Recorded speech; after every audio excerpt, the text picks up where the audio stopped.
Welcome to the seventh episode of our Shine podcast. I'm Stefan, and today we have a special guest, Biljana.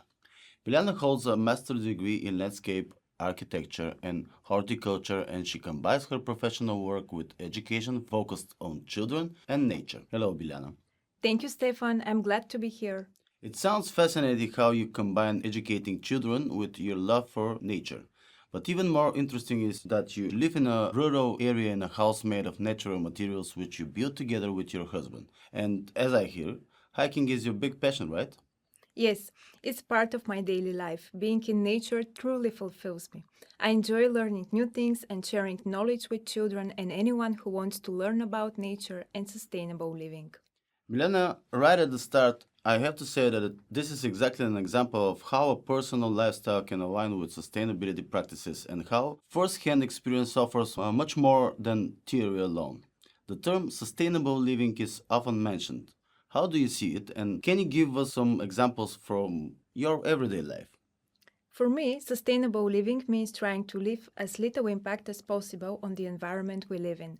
Of course, we use resources, but in moderation. What we take, we should somehow return. This applies to all aspects of life. It's important to create, work with our hands, learn, and aim for as much self sufficiency as possible. Interesting.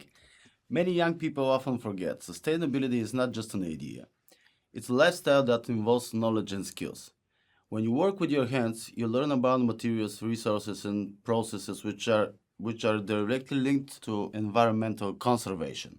What you mentioned about giving back to nature is very important. Simple actions like compositing, planning, and managing resources show that every small decision contributes to a bigger goal. Exactly. When we live in harmony with nature and learn daily, we become more aware of our actions and we pass that on to the children we teach. And I see this leads to the next question. How aware are young people today about the importance of sustainable living? Can you tell us more about that? Young people today are somewhat aware of sustainable living because the topic is increasingly discussed. I think the biggest progress can be made if children are taught the right values from an early age. Today, there is a big divide. On one side, we have young people who are open, curious, and think in the right direction. And on the other, many are not aware and don't think that way. The goal is to engage everyone and gradually introduce them to the world of sustainable living. I see what you mean. It's really important to start early. Children are very influential, and when they learn about nature, composting, planting, or saving resources, they pass it on to their families. I often see that small changes in children can lead to big effects on local community. Exactly. When young people learn the values of sustainability, even those who are not aware begin to notice and follow these good examples. Gradually, through practical activities, everyone can contribute to a sustainable future. Small, everyday decision can make a huge difference. Sounds nice. That's why it's important to combine education with practical work because theory alone is often not enough. Biljana, we've talked a lot about young people's awareness of sustainable living, but now I'm curious what concrete actions can they take daily at home or in their communities? Young people can contribute in many ways, starting with decisions they make at home and in their communities. At home, they can learn to separate waste, compost, educate family members about the process, and become drivers of change in their surroundings. Young people have power. They can use their free time for volunteering or humanitarian work. My advice is to keep learning, not just in theory, but practice. Develop skills because everyone has a talent for something. Also, volunteering in local initiatives or organizations provide practical experience and empowers young people to become change leaders. In this way, they not only contribute to their community but also develop important life skills, teamwork, organization, problem solving. Exactly. When young people apply what they learn, they become visible examples for others, and the entire community can benefit from their actions. Education is key. Combining knowledge and practice creates new habits and values that are passed on. I've noticed that sustainability topics are increasingly introduced in schools, but I'm curious about your experience. Do you think that educational system really prepares children for sustainable living? Today, there is more education on the environment and sustainability in school curricula, but there is always room for improvement. We shouldn't rely solely on theoretical knowledge, but put greater focus on practical experience, which, in my opinion, is currently lacking. I've been working with children for 4 years and often hear from parents that their children understand topics related to plants and nature much more easily thanks to our workshops. It would be great if every school had its own garden and composter. These are small but concrete steps that can be introduced in primary and secondary schools. I agree.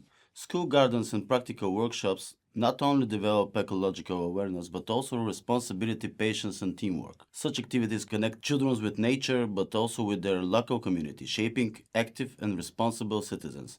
Biljana, I'm interested in how you see the connection between sustainable living and social responsibility. Can you explain how even small steps toward sustainability can impact our community and democratic engagement? Every person who takes even a small step toward a more sustainable lifestyle is already making a big contribution.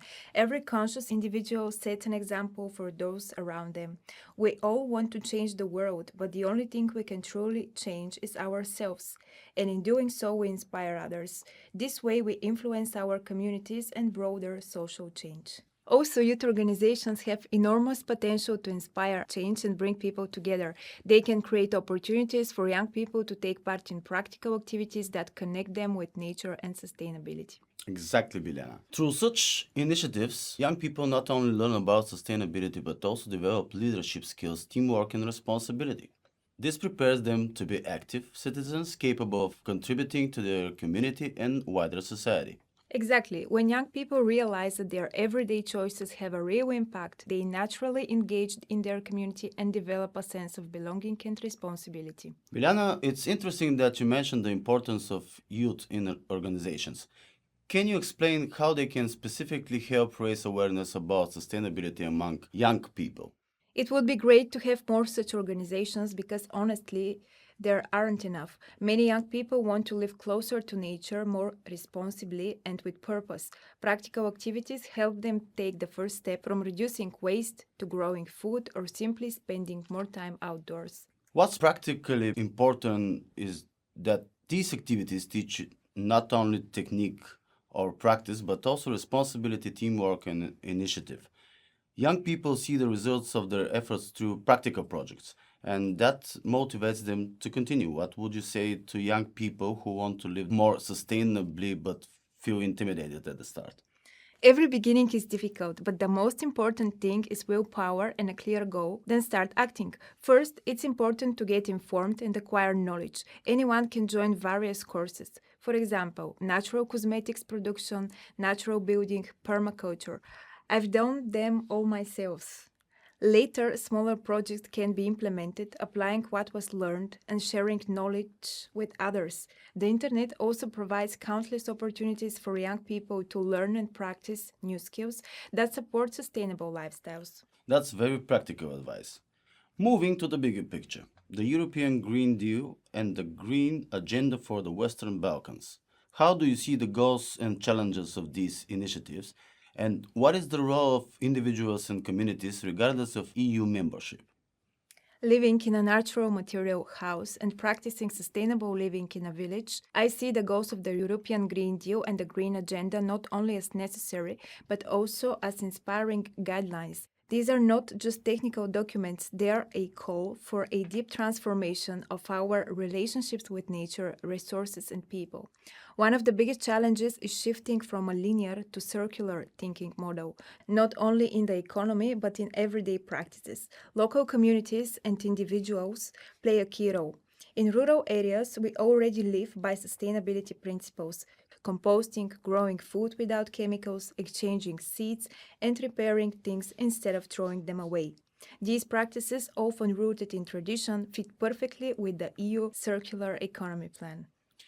Milana, earlier in the conversation, we mentioned that practical knowledge can also come, for example, of sustainable housing. What lessons can people take from that? Yes, we used stone, clay, and straw. Such houses have many advantages. They are cost effective to build, energy efficient, sustainable, and the indoor air quality is different.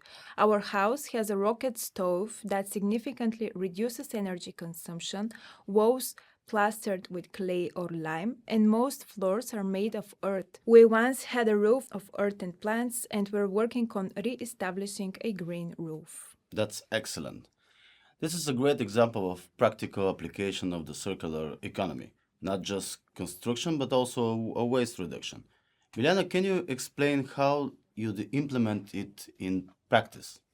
Composting, recycling, and supporting biodiversity are all examples of how circular practices can be part of everyday life, even on a small scale.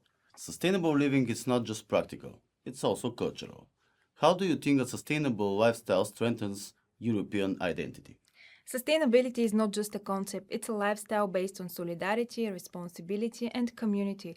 When a community plants a garden together, when children learn how to compost, when we explore traditional crafts and work with nature, we build a healthier environment and mutual trust.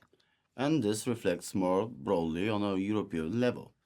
Every individual who feels responsible for their community, the planet, the future generation contributes to strengthening the sense of European identity. Small local initiatives become part of the bigger picture and connect the local with the global.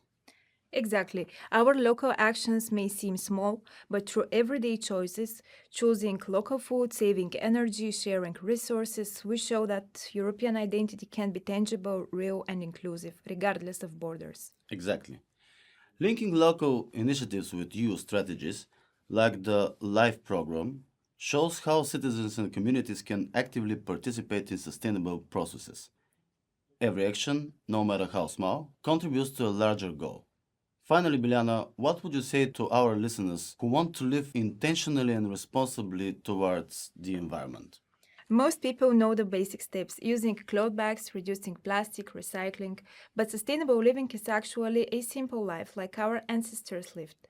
The key is balance. Traditional households were fully sustainable and we should strive for that. My advice to young people be brave, persistent, and determined, and dare to take the first step no matter how small. That's a great message. Gandhi once said, "Be the change you want to see in the world." That's a message we can all apply in daily life. Small decisions lead to big changes and inspire the people around us. Thank you for listening. Next time we'll be discussing the culture of peace and nonviolence. Stay tuned.